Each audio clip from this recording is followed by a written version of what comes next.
I hope a lot of people have a happy new year.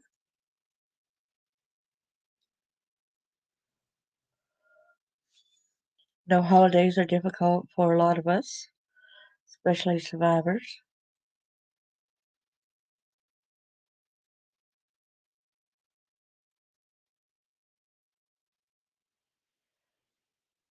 I have really been frustrated with the lack of accountability. How there are so many people who are above the law, some police officers, some churches, some judges, like my live yesterday. I'm glad that lady had a live where I had it on video, YouTube. A lot of, I took a lot of notes from her, and it wants me. I want to further check out check out more of the story and check out more of the people who she was talking about. These people are elected officials also. One's a judge, and I cannot believe that somebody who elected as governor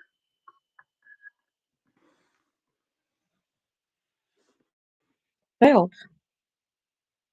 And I say that Billy failed because of him giving accommodations to a sheriff. I believe his last name was Long.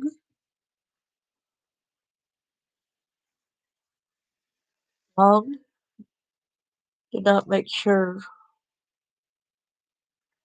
that these people were safe. They have been trying so hard to get this going, to keep about Gracie and Grant. And Grant kept saying how scared he was that something was going to happen to him. He was in the school he went to, that it was dangerous. They had told people to not contact him.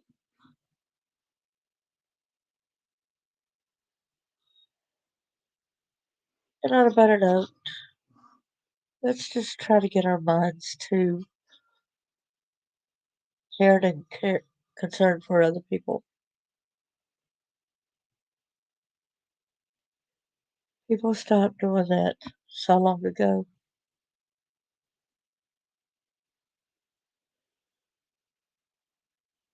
Aren't we supposed to be here for the kids? Aren't we supposed to help make sure that our society is running smoothly? There's going to be some bad things that happen, but there's so many laws out there that these people are obviously above the law. They didn't serve and protect me. Um, I hope this new year comes into a lot better one than what we're leaving it right now. Our society has failed as a whole. Failed to protect the kids, failed to protect the survivors who have grown up. And it's crazy for people to think, oh, now that um, people are grown, they should be over the abuse. Don't they understand the detriments that abuse does to a body? What it does to a young child? Do they not understand the sexual abuse? that really cuts into the core of one's being.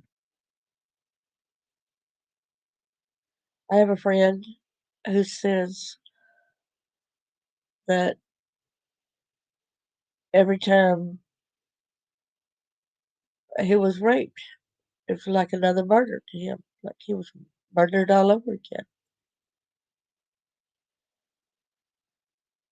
The other day, I was thinking about the things that transpired when Grant kept asking for help. And I remember when this memory started happening when I was across married, I started having agoraphobia. I was afraid to go places. I was afraid to step outside. I was afraid of being attacked. And really, people say, well, you're overreacting. No, I wasn't, because I still had people who lived close who still wanted to harm me, wanted to harm my kids. They're out there, guys. And no matter what, there's so many people that still want to go and say, well, just let a kid be a kid. Let a kid run around outside. Did you know there's over 500 or 600 missing kids in Tennessee? And I don't know if it's a year or what, but that number's way too many.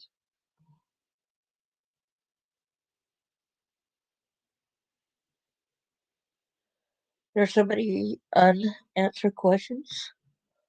There's no accountability to whoever these parents are, and not just the parents. No, I know some people will say with that Joe Clyde Daniels, say when daddy confessed. Well, have you ever been interrogated by police and they just want to keep going on and on and on? And they know how to get to somebody, especially that couple that's mentally, they got learning problems. He said he killed the son, and he said he beat him to death on the bed and all that. Yeah, he said that, but guess what? There was no blood remnants nowhere in the house. They didn't find no blood of that little boy. How could they say and take care of that work? You know,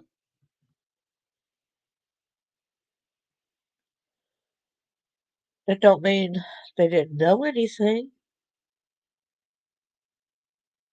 And I believe that this kind of thing needs to happen with some of these other parents that their timeline's not right. They had other kids taken away prior in other marriages because they were not good parents. There's drugs and alcohol. They contributed to the delinquency of minors repeatedly. I don't have to name names, but I'm sure a lot of y'all know who I'm talking about.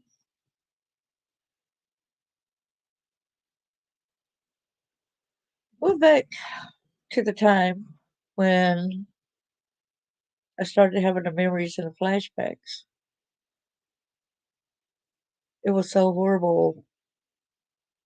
I would be exhausted and I'd go and lay down, and all of a sudden I had to jump back up because my mind seemed like it was racing 100 miles an hour. I was having these fast, evil flashbacks. And I was so mad because I wanted to sleep. I was so tired.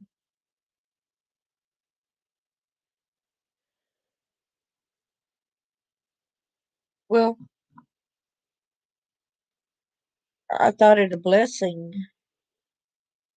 that going to a church and the elder helping pay for a therapist because we did not have insurance. Blue Cross Blue Shield did not cover anything psychological at the time. And so he paid a therapist who shouldn't even been considered a therapist because he said he was going to see me unconventional therapy.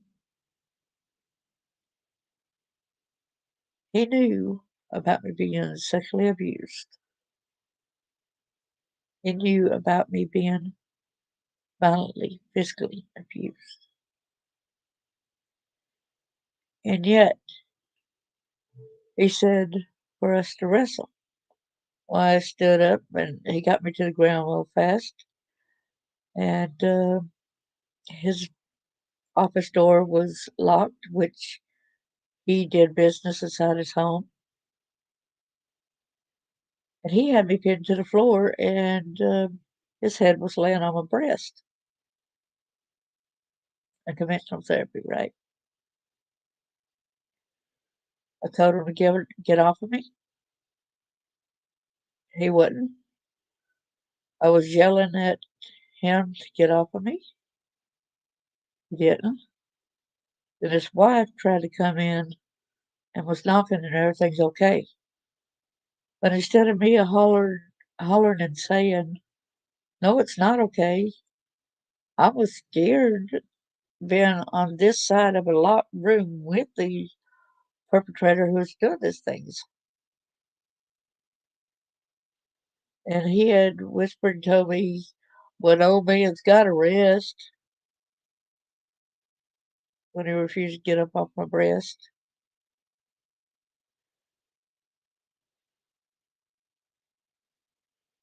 When I got ready to leave, and of course my husband had come back and picked me up, I told my husband about what had happened. He said, "Well," he said, "he was going to do a conventional therapy, so it's okay that he does these sexual things with you. It's okay that he forced you in his lap and he had semen on his pants. It's okay he forced you to sit in his lap and trying to make you tell what went on in therapy and his own ideas. It's okay. It's a conventional therapy." Utter BS. There was some good points to this doctor as well. Don't get me wrong. Majority, I call him a doctor because he ended up getting a doctorate where he could do hypnosis, but by no means was he re- regular MD, medical doctor. But he was a doctor in hypnosis.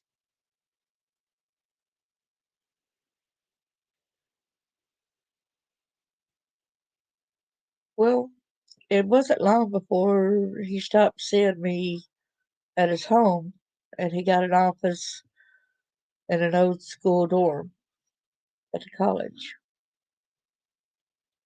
And, of course, he locked the doors well, and that's to be expected because no telling who will walk into those dorms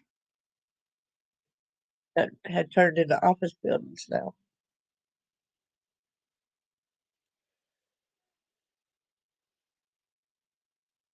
Well, he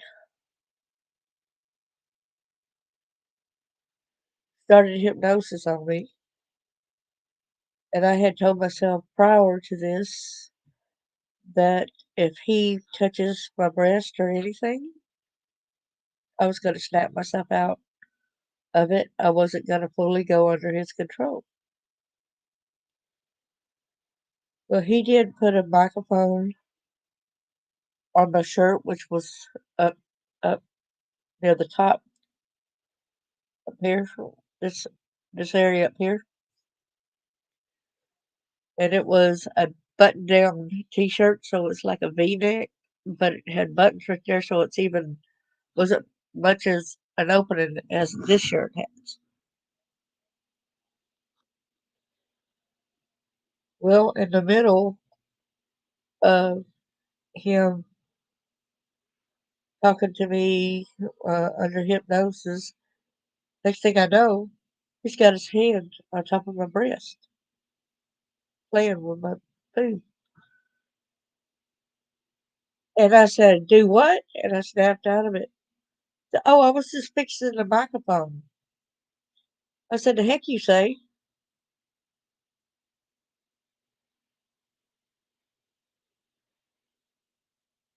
So I had got up and I was still woozy, groggy because I was still partly under partial hypnosis.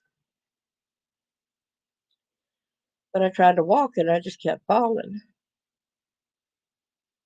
And I told him, I said, "Unlock the door. Let me leave." He said, "Not until you sit down and discuss this with me." I said, "I feel trapped. I do not like what you did to me. Let me out of here." I said, "If you don't let me out, I'm going to have to end up screaming and hopefully somebody call the police." He said, "Well, the police will believe me over you." I said, "Do you want to take that chance?" So he unlocked the door. I made it to my car and everything, and I just sat out there for a while to get my bearings to be able to drive because, like I said, I was having trouble walking and stuff.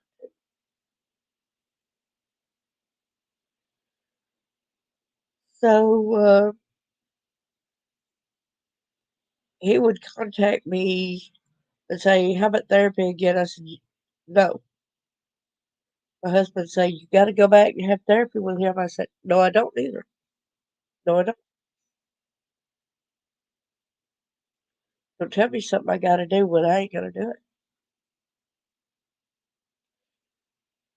Well, it turns out that we all of a sudden started having insurance for that purpose. And I started seeing a real doctor this time, a psychiatrist. And he believed my stories and he wanted me to press charges against this therapist for making these sexual touches and all of this. And I told him that I wouldn't be able to out on my own because my husband went against me and was saying it's okay for that guy to do. He said, "Well, I'll stand beside you." I said, "Well, I appreciate the fact that you'll stand beside me, but I've actually got to live with a person. I got to live with my husband. Got two kids at home too." So I didn't further go after the dude or nothing like that. Excuse me. I heard later on that he, I'm not sure how accurate this was, but I had heard that he went away a couple years to Germany. As I heard, he ended up messing with his niece. I mean, his granddaughter, sorry.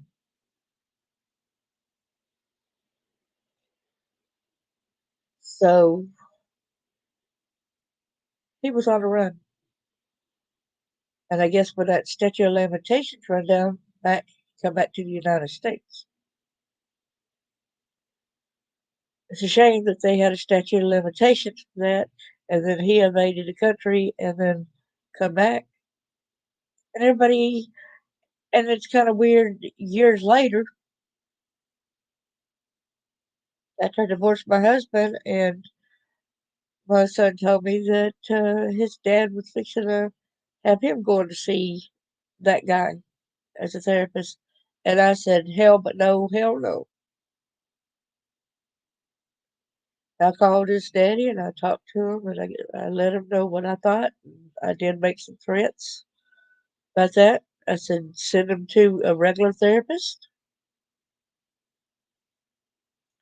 Oh, and of course, it was all my fault because my son having any kind of depression or anything, it was all my fault, according to my husband. But it wasn't his fault that he used to knock me for flips and my sons were around. It wasn't none of his fault that he hit me in the back of my head. It ain't none of his fault that he twisted both my arms beyond repair.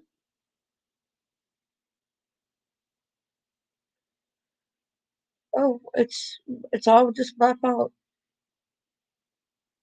That's what you do of a narcissist people. Which later on, my husband remarried, and I think the lady he remarried was a nice lady.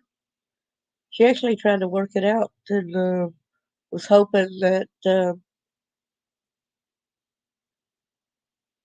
my husband would apologize to me, my ex-husband, because it finally came clear and admitted the times he beat me. Then after she died, I think he went back to his old ways of probably poor me, poor me, poor me, poor me, going back to the lie that I did it.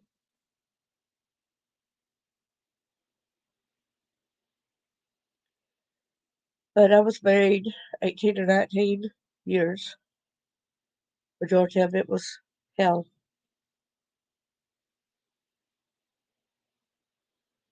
I tried to, I thought his siblings were okay, but they became violent towards me too.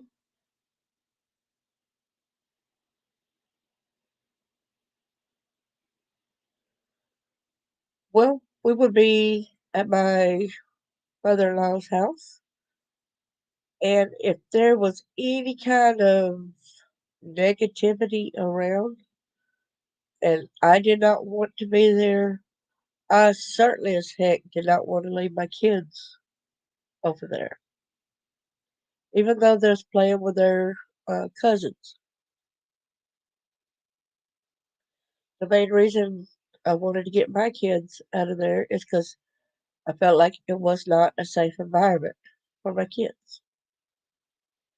So when I tried to take my kids with me, that's when his siblings, sisters, and their husbands proceeded to beat me too.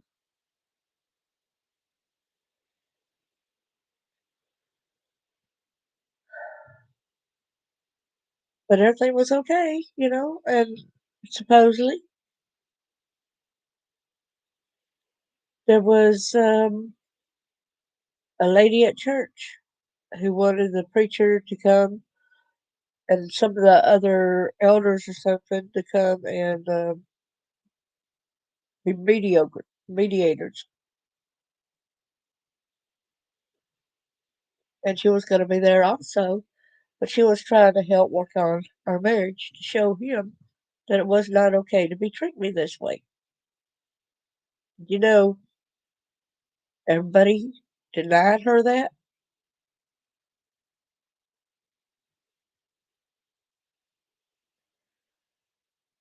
Um, the police did not protect me. They said he could beat me all he liked as long as he didn't kill me. I had black eye, a busted lip, and some other fractured bones when the police came. But they didn't even get me any medical care. They didn't care.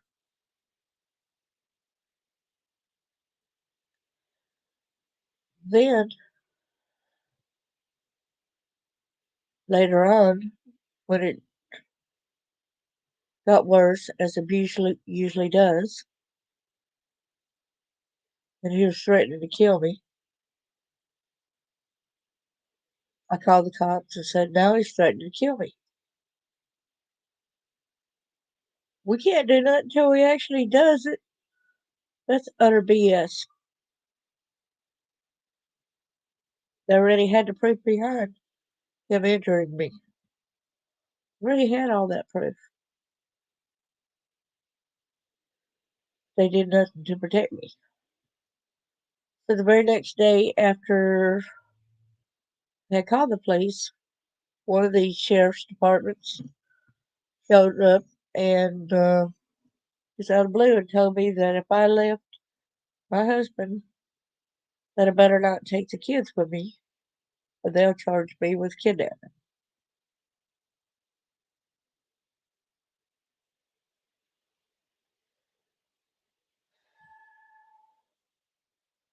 This is horrible, you know.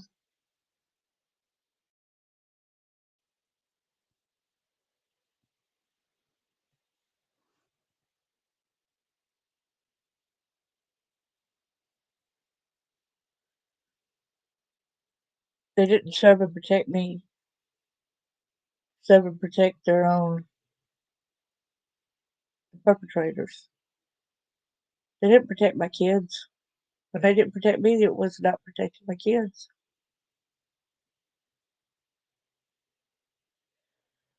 Would go to church. I used to be kids' Sunday school teacher. Later on, I wasn't let allowed to do that. Later on, they would have like somebody that was just got out of the hospital from some trying times, some severe depression stuff. So they told us to get a speaking to go and give her support, but don't talk too much with her because she's nervous or whatever, you know. So with me going through suicidal ideations and clinical depression and stuff, PTSD and all, I went up to her and I said, "I'm here if you ever need an ear. God bless you." After I got home, maybe was home 5 minutes, I get a call and it's the elder for church. "We allow you to come to church. You are not supposed to talk to nobody at church. You're just supposed to come and then go. We allow you to come, but you are not to talk to anybody." Okay? Is that abuse of power? Is that what Christianity is all about? Here I was doing the Christian thing and being supportive to somebody who's going through some of the things I went through. No.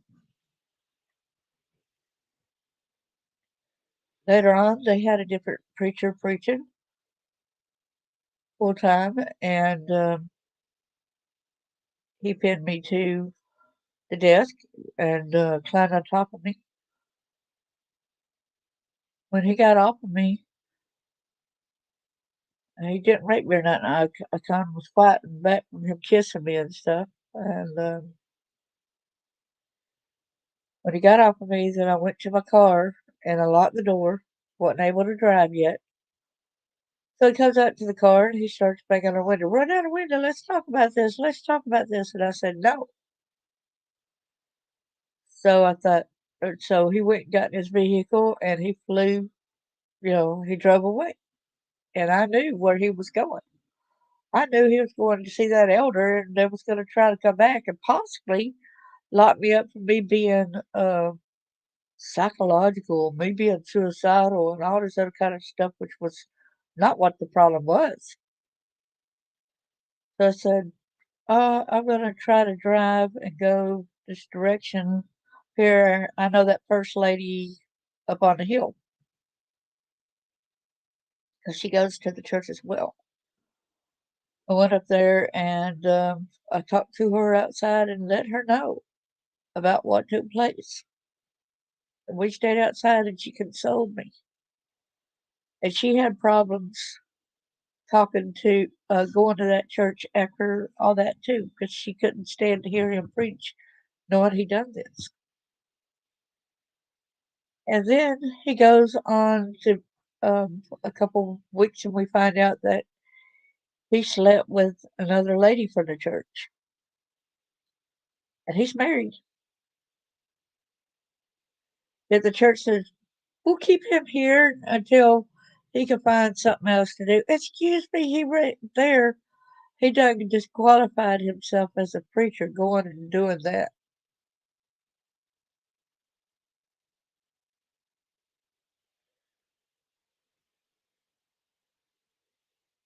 And so it basically caused a split and a rift and all.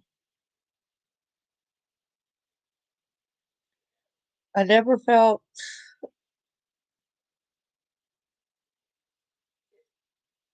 at home at any of the other churches I've been to either. I tried to give the churches around here a chance. And there was a guy that I had met at one of the memorial events. And it was at the square. And then he says, "Won't you?" And I knew another person, and he was going to the church too. So I trusted when they invited me to go over to have some chili afterwards at the VFW or American Legion.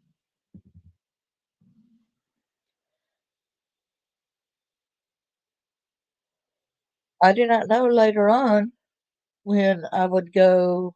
He just wanted a friend supposedly to hang around with. So I went on rides with him. He had one of them trike bikes. It's pretty cool, pretty fun.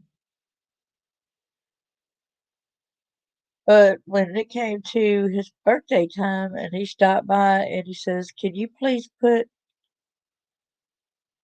my freezer foods in your freezer while I got a couple other errands to do?" And I said, "Okay." When he came back to get his goods and stuff, he was all octopus hands and everything and said, "It's my birthday. You should let me touch you. You you're supposed to let me do whatever I want to on my birthday, and that includes if I wanted to have sex with you, you are to do it. You are not to say no, you are to do it." And it was on a Wednesday,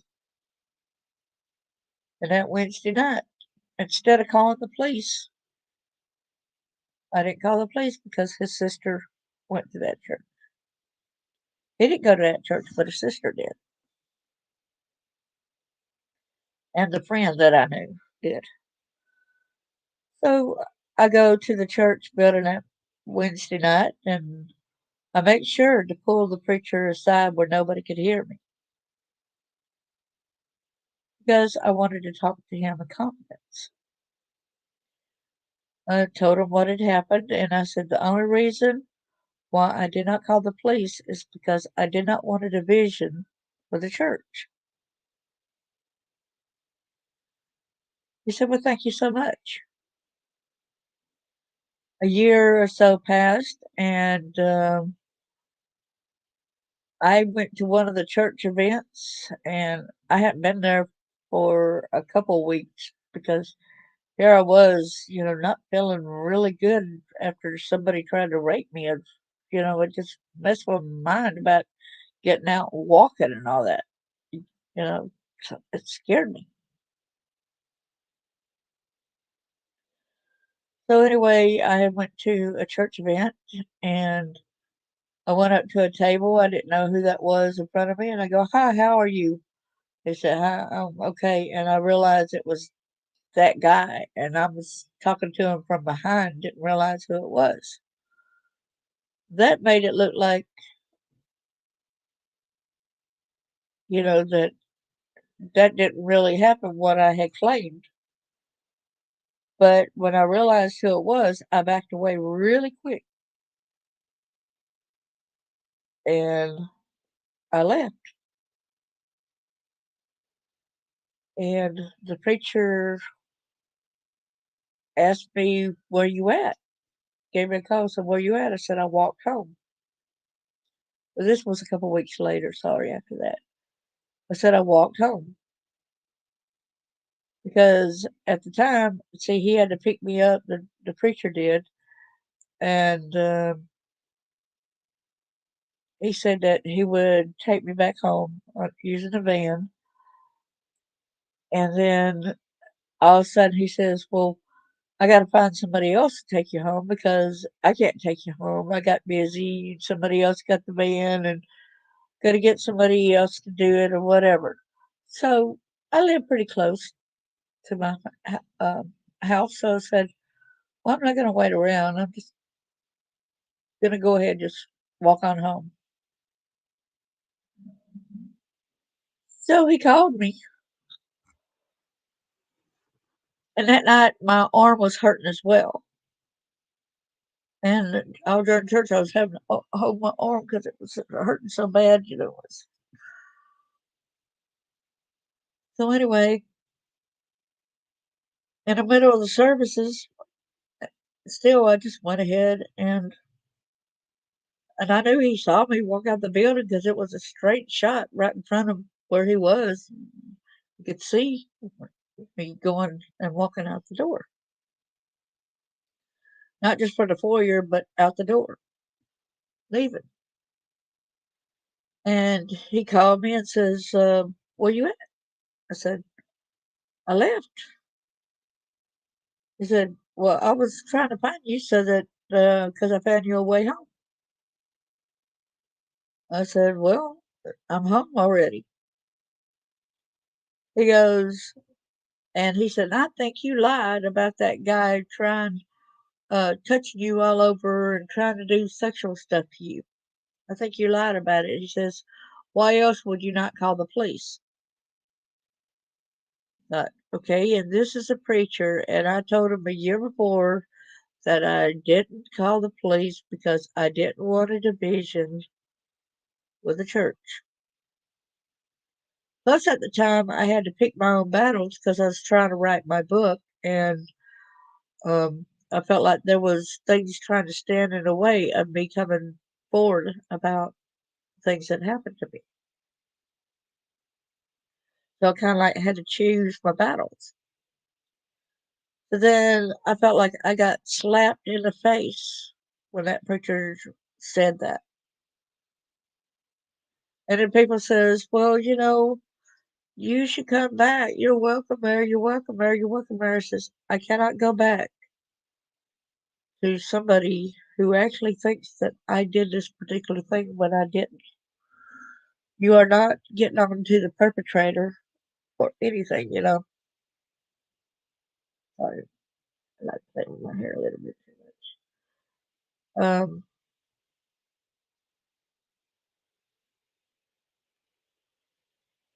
So I stopped going there for a while. So it took me a while, and then I decided I would go to this other church. Well, the people seem okay. It was nice and everything, but when you live alone, and even though the preacher comes to get you, take you home, da da da da da, it's fine and good. But you're noticing how everybody else, even after you've been there a year or two, nobody calls and checks on you. It's like you're the only one in the congregation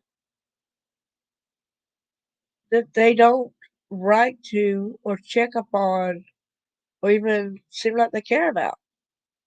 They can say it all they want to. "Oh, we cared about you. We cared about you." But excuse me, I gave y'all all my phone number. I had strokes I was having trouble dealing with at home. Insurance wouldn't cover um, somebody to stay with me 24/7. It was kind of rough doing the things I really needed help. The kind of churches that I had grown up in, I was used to people caring and bringing food when the people had trouble cooking food when they were so sick and they couldn't pick up the heavy items even from the refrigerator, from the stove to wherever. So they want to say that they cared, and I had even talked to him different times about how God had helped me through all this that's happened to me, and I couldn't make it. I couldn't have made it. It had it had to be God that helped me through it. And then a couple of months back, it was like a slap in my face. Well, it had to be, I think, 6, 7 months ago now. It's like a slap in my face when he said that God does not work the way that you said he does. And I said, by all means, you need to stop singing a lot of the praise and worship songs that you sing, like "And He walks with me and He talks with me a long, last narrow way." You're saying He don't live in us like that, as you. He said, "No, He only how the Bible says." Well, guess what? The Bible does say, that Christ will live within your heart. It does say that. If you want to tell me these kind of things was not how God works, then I tell you what, you're one of these ministers, itching ears type of thing. Preacher came and seen me, my evil stepmom come and see me. I mean, she died, and the preacher came and see me a couple weeks, maybe about a week or so later after my stepmom died. But I could not believe what he said. You're thinking, okay. Well, since he's let's say, is he gonna come down on her again or what? He actually said that he was not there because for me or to console me about my stepmother. He said, I am here to get the lady's rent across the street. I said, why would you come to me to get her rent? He said, I'm not here for you. I'm here to get her rent. So I asked him, I said, well, did you go get her rent from her? And he said, yes. I said, then why the hell are you here? Sorry. Then why the hell are you here?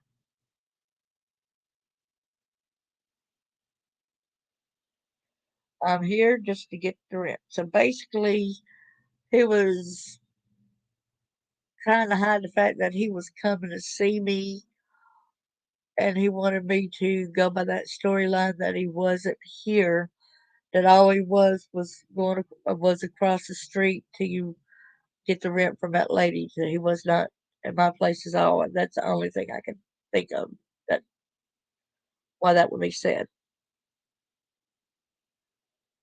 Um, I have lost total respect. I have tried to talk to the different people in that congregation. Um, one Wednesday night, it was a Wednesday night class, so it wasn't during the preacher. They were having a thing about uh, talking about suicide, and they were saying it's a sin. But this one guy said, "Well, I don't see how anybody could want to try to kill themselves. I don't really understand it." and I was just so stirred. I was just so stirred. I got to speak up. I've been through this. We need to speak up and let it be known. So I was called on, and there's been plenty of times before this that the preacher has told me he understood about me being suicidal, about the kind of crap I've been through all my life and stuff. He could understand. That's what he said prior. Okay. So here we are at church discussing this, and I said, "Well," I said, "I understand this all too well because I was there. I was suicidal." I said, "My own husband would beat me. The police said he could beat me all he liked as long as he didn't kill me. Then when he did threaten to kill me, the police still would not protect me." I said, "And then the church was even telling me that I'm not even that I'm allowed to visit there, but I'm not allowed to talk with anybody." I said, "Who wouldn't be depressed? Who wouldn't be suicidal? You didn't have no family members that you could go to or anybody that would console or protect you. You were just in it alone. You get so beat down at times, you think that uh, suicide's the answer, the only way out. Even though you might have two small kids at home, you might think something like, well, they're better off without me because look, I'm a mess. They're better off without me." And then I was thinking, if the police is going to condone him to beat me and kill me or whatever, then I'd rather just off myself and choose myself, you know, about dying.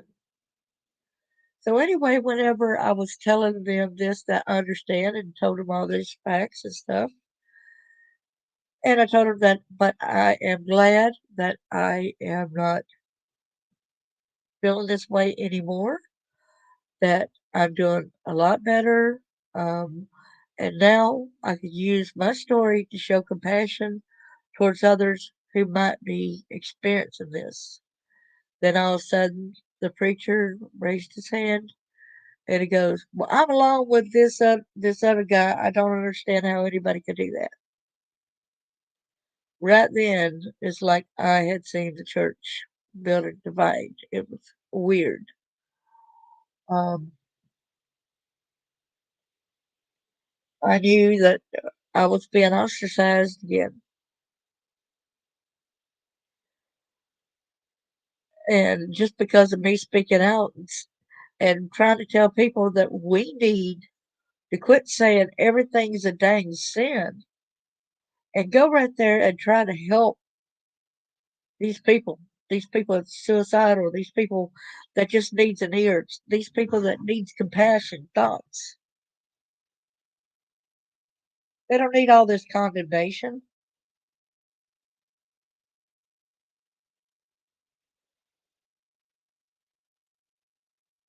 It's hard enough as it is. It's tough.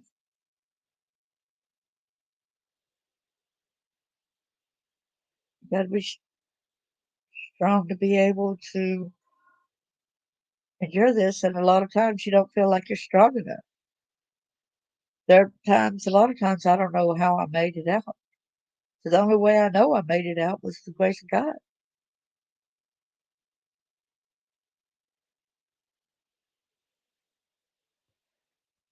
So anyway, things has really came to a head. I no longer even attempt to go to any church or anything unspiritual, but it's everyone when I'm trying to give a benefit of the doubt or try to show compassion or teach that we need to get and care about this because this thing happens too often. Child abuse happens too often. Sexual abuse, rapes, all this other kind of stuff happens too often. And you're just going to brush everything aside and say, oh, because you're depressed, you're sinning, instead of trying to lift that brother up and say, "Here, let me help you through this," you know? You wanna just turn. And I even told the preacher, I says, "What if there was somebody in the audience who was new? He would have a good idea right then and there that nobody would be there for him. Instead, they already judged him as saying you're just wiping you up underneath the rug as trash." It's not the compassion of the father or mother that I know. So I couldn't go back, honestly, and support anyone like this. I felt like I was a hypocrite anytime I went to that church afterwards if I was to go back. But don't get me wrong, I did try to go back one more time, try to give them another, trying to make sure that it was hopeless before I dropped all the hope at that church. So the preacher had came and picked me up, and the neighbor yelled out for us to pray for her when we're at church. He said, "Okay, we'll make it to church." And the guy doing an announcement asked if there's anybody that needs to be prayed for. And of course, we women were to be silent in church, so I didn't speak up. So he didn't even mention her. So they did a prayer and everything, and then there was a short little break. And I remember the preacher telling me whenever I went and told him, said, he said, "Well, she don't go to this church enough for us to pray for her." Like, what? If somebody asks you to pray for them at church, and you're saying you're not gonna do it because she don't come to this church enough?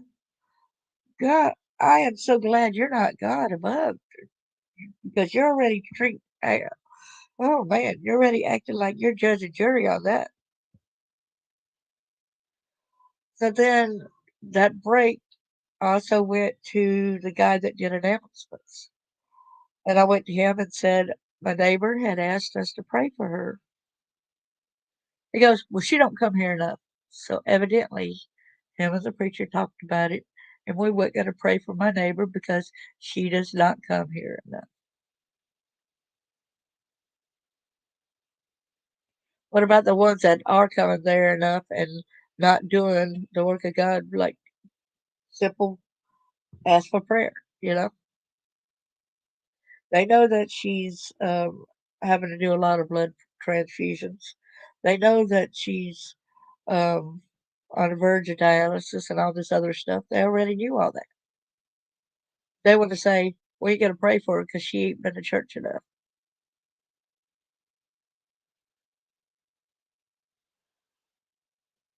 So basically,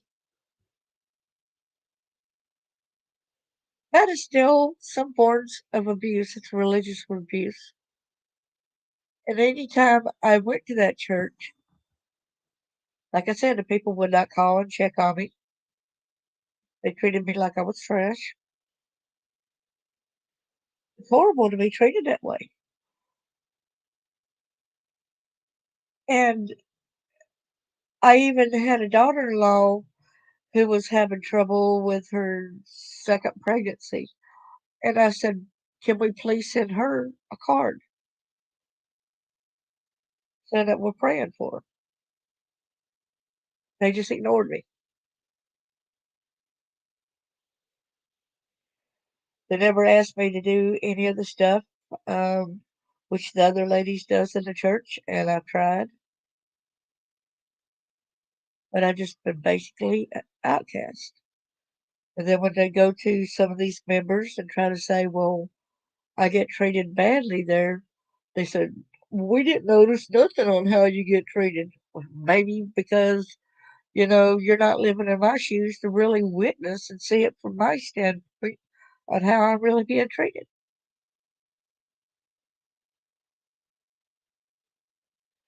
Just because you might smile at me in a church building does not say that you're treating me good. No communication throughout the other times or nothing in between services. Nothing at all. But see, there's one person from the church who did send me a Christmas card I got the other day. Gotta look up the number and maybe contact her and her husband thanking her. But other than that, I really do not want to take the chance of even talking to him, afraid that I'm going to be ostracized as well.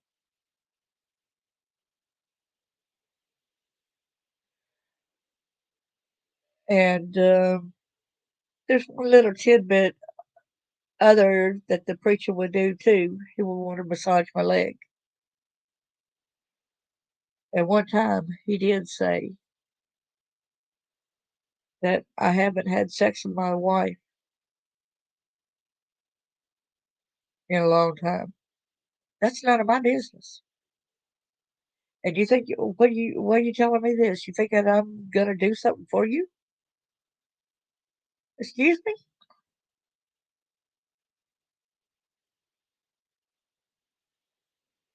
So it's all messed up, very well messed up. But knowing that he came after my stepmom died, I so hoped he was gonna confess up and say, I'm here because to console you. That even though you didn't have a good relationship with your stepmom, I'm still here for you if you need an ear. That would have been nice. Instead of, I'm not here to see you, I'm here to get the rent from your neighbor across the street. Then what the heck are you doing at my place? Don't you call that a lie all in itself, too? Because there wasn't no way he could get her rent from me. You don't give me the rent to give to him. He goes there and gets it. So that did not make sense at all. And so basically, that's why a lot of people I know are not stepping up to the plate, are not being the good Christian type of person they need to be, and they're going on fake pretenses and not really caring. They don't want to do anything about it. And matter of fact, he told me God does not work in the ways I said he does. And then so did the other person. And he said, God don't work in the way he does. So everything I could find in this preacher, he goes and tells this other guy. And so it always comes back to me twofold, not just from the preacher, but from this other guy.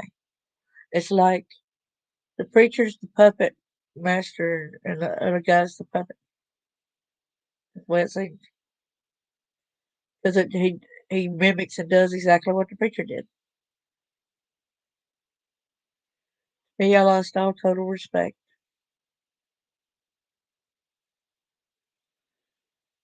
And now all I know is I'm a Christian lady, but I'm not